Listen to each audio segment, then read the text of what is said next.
After witnessing unimaginable destruction, Japan made a decision no other country dared to attempt. They built a massive wall stretching over 400 kilometers, designed to fight the ocean itself. The scale, cost, and engineering behind it shocked the entire world. Join us, and let's discover how Japan built a gigantic tsunami wall that stunned humanity. Let's go. Number 13. Japan Tectonic Plates Meeting Point.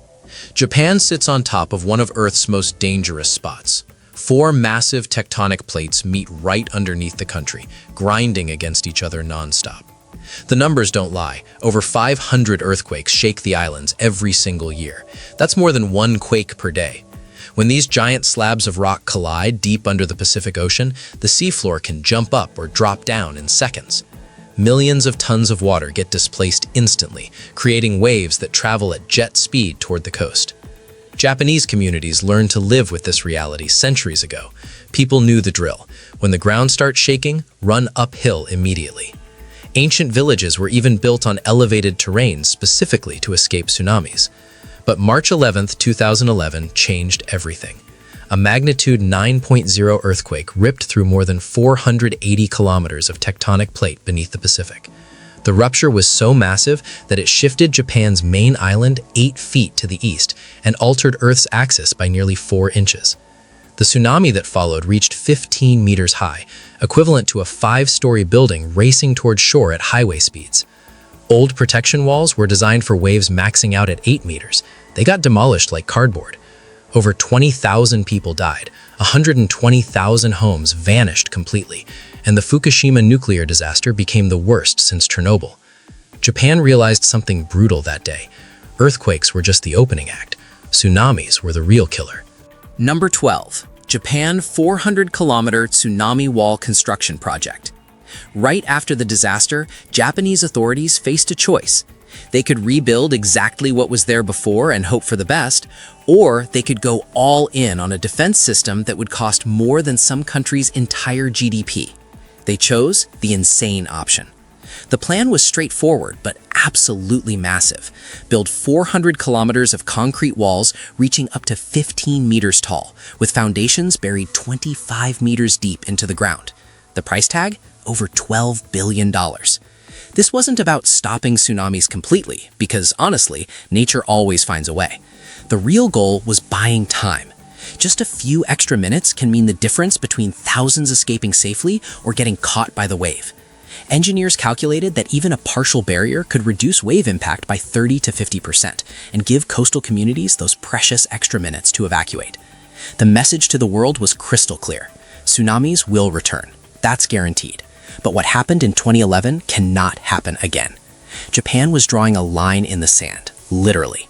They were building the largest continuous coastal defense system ever attempted, a project so ambitious that many international experts thought it was impossible. The construction would need to happen along some of the most challenging coastline in the world, with varying soil conditions, active ports, fishing communities, and infrastructure that couldn't just be shut down for years. I'm going to ask you a simple question. Are you a naturally curious person? If you're watching, I'm pretty sure the answer is yes. This space is made for people like us. To ensure you're always part of this community and receive all our latest discoveries, you just need to do one thing: subscribe to the channel. It's the best way to stay connected with us. Okay, now that you're part of our Legion of the Curious, let's move on to the next item. Number 11. Tsunami Wave Testing Laboratory Simulation. Before pouring a single ton of concrete, engineers spent months in testing facilities recreating the 2011 tsunami in artificial tanks. They built scale models of the coastline and generated waves that matched the exact force and behavior of real tsunamis. This wasn't abstract theory. They were playing with physics, but the game had deadly serious stakes.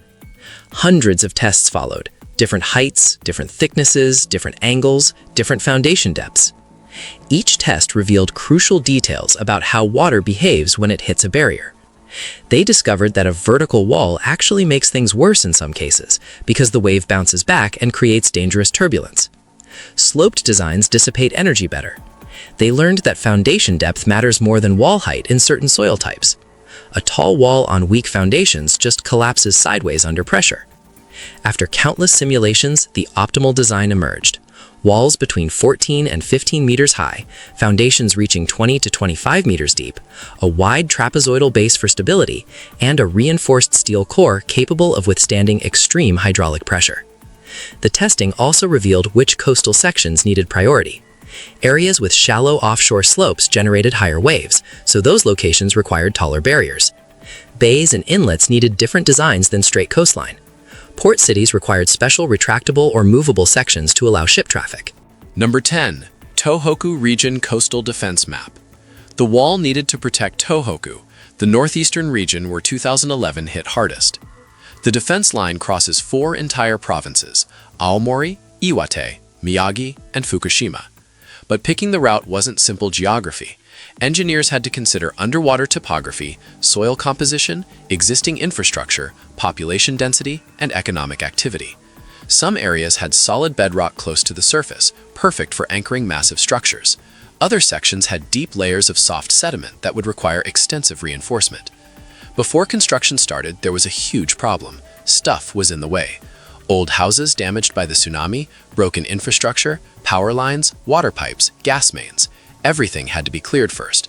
Demolition crews spent months removing debris and relocating utilities. Simultaneously, they built temporary construction cities along the coast, access roads for heavy machinery, material storage yards, crane platforms, concrete mixing plants, and drainage systems that could handle rainy season without flooding the work sites. Then came the first major technical challenge. Much of Tohoku's coastline has sandy, loose soil completely unsuitable for supporting massive structures. Building on sand is like building on quicksand. Everything eventually shifts and sinks. The solution required drilling deep into the ground and installing concrete and steel piles that reached down to solid rock or dense soil layers. Then they added layers of crushed stone and compacted sand on top to stabilize the surface. This foundation preparation alone took over a year in many locations. Number 9. Deep Foundation Excavation Construction Site. With the soil stabilized, excavation began. Heavy machinery dug massive trenches, some exceeding 20 meters deep. That's the height of a 7-story building, except going downward. Near the shoreline, workers built temporary cofferdams to keep seawater from flooding the construction pits. These temporary walls allowed crews to work in dry conditions, even though they were just meters from the ocean. The excavation process revealed unexpected challenges. In some areas, groundwater seeped up constantly, requiring 24/7 pumping operations. Other sections hit unexpected rock formations that needed specialized drilling equipment. Archaeological sites were occasionally discovered, forcing temporary work stoppages while experts documented historical artifacts.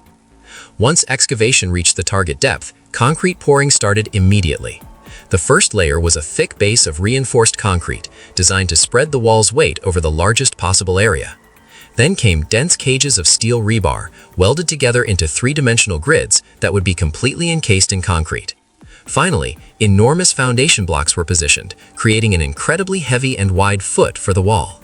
This massive foot prevents the entire structure from being pushed backward when millions of tons of water slam into it. The foundation work happened in sections, with each segment taking weeks to complete. Quality control was obsessive. Every concrete pour was tested for strength, every steel connection was inspected, and every measurement was verified multiple times. Number 8. Concrete tsunami wall construction process. Above the foundation, the visible wall construction began. Workers assembled towering frameworks of steel rebar following the laboratory-optimized design. Wooden forms were installed to shape the concrete, and pumping trucks arrived to fill each section. The concrete wasn't standard mix. Engineers specified high-strength formulas with special additives to resist saltwater corrosion, thermal expansion, and seismic stress. Each wall segment stretched dozens of meters long and required multiple concrete pours. The concrete had to cure for weeks between pours to achieve maximum strength. During curing, workers sprayed water on the surface to prevent cracking and monitored internal temperatures to avoid thermal stress. Once a segment was complete, it was connected to the next one, creating a continuous barrier. The connections between segments were critical weak points. Engineers used special expansion joints that allow slight movement during earthquakes without breaking the wall. Steel reinforcement bars extended from one segment into the next, creating structural continuity. On the ocean-facing side, workers installed energy dissipation units. These are specially shaped concrete blocks called tetrapods, dolos, and acropods. They're stacked in multiple layers around the wall's base. When waves hit these irregular shapes, the water's energy gets scattered and absorbed before reaching the main structure. Some wall sections received stepped surfaces or special slopes designed to reduce the height waves can climb. Others got overhangs that redirect water downward. Number 7. Tsunami wall drainage system design. The inland side of the wall needed attention too. Workers backfilled soil and crushed stone against the wall, creating a gentle slope that added stability. Drainage channels were carved into this slope to prevent rainwater accumulation, which could undermine the foundation over time. Many sections include an inspection walkway or maintenance road on top of the wall. This serves multiple purposes. Engineers can regularly check the structure for damage, emergency vehicles can access coastal areas quickly, and in some cities, the wall doubles as part of the local road system. Safety features were built in everywhere. Guardrails prevent accidental falls, fences block unauthorized access to dangerous sections, and staircases provide controlled entry points. Signage in Japanese and English explains evacuation routes and tsunami warning procedures. Lighting was installed for nighttime visibility. Each wall section was customized slightly depending on local conditions. Softer soil areas got deeper foundations. Locations facing deeper water received taller walls. Areas with important infrastructure nearby got special reinforcement. But these variations were minimal. The core design remained consistent across all 400 kilometers, ensuring uniform protection levels. Some sections took longer to complete than others. Urban areas with complex underground utilities required careful coordination.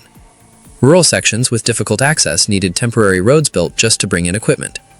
Fishing villages needed construction schedules that avoided peak fishing seasons. Number 6. Tsunami Gate Port Entry System. Ports created a unique challenge. Ships need to enter and exit constantly, but tsunami barriers need to be continuous. How do you protect a city while keeping its economic lifeline open? Engineers developed two ingenious solutions. The first is a top-down tsunami gate. Two massive concrete towers stand on either side of a port entrance. Suspended between them is a giant steel panel, essentially a wall that hangs in the air. When tsunami warnings are issued, this panel drops down from above, sealing the port entrance like a vertical door. The panel is designed to lock into place even under extreme water pressure. The descent happens quickly, taking just minutes from warning to full closure. The second type is a rising gate. Normally, it lies flat on the seafloor, allowing ships to pass freely without any obstruction. When a tsunami approaches, hydraulic systems activate and lift the gate from below, rotating it until it stands vertical between guide walls on either side of the entrance. This design is perfect for locations without space for overhead structures and allows 24/7 maritime traffic without interference. Both gate types include backup power systems, manual override controls, and redundant hydraulic pumps. They're tested regularly to ensure they'll work when needed. In major ports like Kamaishi, the rising gate is one of the world's largest movable tsunami barriers, spanning over 60 meters wide and weighing thousands of tons. It's an engineering masterpiece by itself. After years of brutal work, the final statistics are mind-blowing. The 400-kilometer wall along Tohoku's coast became Japan's largest continuous coastal defense system ever built. The investment exceeded $12 billion, making it one of the most expensive infrastructure projects in modern history. Over 30,000 people worked on the project: engineers, construction workers, geotechnical specialists, crane operators, concrete experts, and safety inspectors. Thousands of heavy machines operated simultaneously at hundreds of locations. Excavators, concrete pumps, cranes, drilling rigs, and transport trucks ran non-stop for 5 to 7 years, depending on the section. The logistics were insane. Concrete suppliers delivered millions of tons of material. Steel manufacturers produced thousands of tons of reinforcement bars. Specialized equipment was shipped from all over Japan and even imported from overseas. Coordination between different construction companies, government agencies, and local communities required constant communication. Some sections finished ahead of schedule. Others faced delays due to weather or unexpected ground conditions. Coastal roads, fishing ports, and residential areas that were completely destroyed in 2011 now have significantly better protection. Simulations show the system can reduce tsunami impact forces by 30 to 50%. More importantly, it provides those crucial extra minutes for evacuation, potentially saving tens of thousands of lives during a major event. Number 4. Tsunami wall effectiveness testing results. Does this actually work? The honest answer is complicated. The wall can't stop every tsunami. A magnitude 9.5 earthquake generating 20-meter waves would still overtop the barrier in many locations. But that's not the point. The wall was never designed to create absolute safety, because absolute safety doesn't exist when you're living on a tectonic boundary. What the wall does is reduce risk to acceptable levels.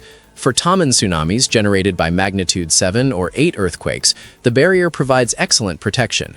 These are the tsunamis that hit every few decades. For extreme events like 2011, the wall buys time and reduces damage, even if it can't stop the wave completely. Japanese disaster planners now have a layered defense system. The wall is the first layer, slowing the wave and reducing its energy. Elevated evacuation buildings are the second layer, providing refuge for people who can't reach high ground in time. Early warning systems are the third layer, giving communities up to 30 minutes notice before waves arrive. Regular evacuation drills are the fourth layer, ensuring everyone knows what to do. Critics argue the money could have been spent on relocation, moving entire communities away from the coast. But that ignores economic reality. Fishing is Tohoku's primary industry. Ports, processing facilities, and fishing fleets can't move inland. The cultural identity of coastal communities is tied to the ocean. Number 3. Tetropod Wave Breaker Installation. Those weird-looking concrete shapes you see piled along the base of tsunami walls aren't random. They're called tetrapods, and they're probably the most underrated piece of coastal defense technology on the planet. Each one weighs several tons and has a specific geometric design that looks like a giant jack from a kid's game. But there's serious science behind that shape. When waves crash into these interlocking blocks, the water doesn't hit a solid surface. Instead, it flows through the gaps between the tetrapods, losing energy with every turn and collision. The irregular surface breaks up the wave's momentum way before it reaches the main wall. Japan pioneered tetrapod technology back in the 1960s and has been refining the design ever since. Different shapes serve different purposes. Dolos units have 2 curved legs and handle multi-directional waves better. Acropods have a more complex geometry that allows fewer units to cover the same area while maintaining strength. The installation process is wild to watch. Massive cranes lift these concrete giants from transport trucks and carefully position them along the wall's base. Workers use mathematical formulas to determine the optimal stacking pattern because random placement doesn't work. The blocks need to interlock in a way that creates maximum energy dissipation without leaving weak spots. Some sections of the Tohoku wall use over 10,000 tetrapods stacked 4 or 5 layers deep. Number 2. Fukushima Nuclear Plant Protective Barriers.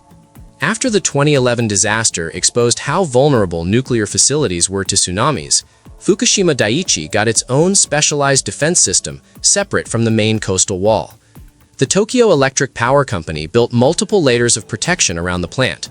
First, they constructed a massive seawall directly in front of the facility, reaching heights of 16 meters in some sections. This wall is actually taller than the regional barrier because the stakes are different when you're protecting a nuclear reactor. Behind that, engineers installed watertight doors on every building that houses critical equipment. These aren't regular doors. They're designed to seal automatically when water sensors detect flooding, creating waterproof compartments that keep cooling systems operational even during partial inundation. The power supply system got a complete overhaul too. Emergency generators were moved to higher ground and protected by reinforced concrete bunkers. Backup batteries were installed in elevated waterproof rooms. Multiple redundant power lines now connect the plant to different parts of the electrical grid, so losing one connection doesn't mean total blackout. Storage tanks for contaminated water were reinforced and elevated. Cooling water intake systems were redesigned with multiple backup pumps positioned at different heights. The entire facility now operates on the assumption that another major tsunami will happen, and every critical system has at least 2 backup options. Number 1. Sendai Airport Tsunami Protection System. Sendai Airport got absolutely destroyed in 2011. Waves pushed aircraft around like toys, flooded every building, and left the entire facility under 2 meters of water. The airport was closed for months, crippling the region's transportation network when it was needed most for disaster relief. The reconstruction changed everything. Engineers didn't just rebuild the airport, they redesigned it to function during and after a tsunami. The entire facility sits behind a section of the new coastal wall, but that's just the first line of defense. The terminal building itself was reconstructed with water-resistant materials on the lower floors. Critical equipment like electrical systems, communication gear, and security infrastructure was moved to upper levels. The ground floor can flood without disabling the airport's core functions. Runways were rebuilt with improved drainage systems that can clear standing water in hours instead of days. Underground culverts now channel floodwater away from the tarmac quickly. The tower and control systems were placed on elevated platforms with independent power supplies. One of the coolest features is the modular design. Sections of the airport can be isolated and sealed off during a tsunami warning, protecting high-value areas while allowing less critical spaces to take the hit. After the water recedes, the airport can resume limited operations within 24 hours, instead of waiting weeks for full repairs. Still curious? Then don't stop now. The next mystery is already waiting for you. Just click the video on screen. I saved it just for you. See you there, curious one.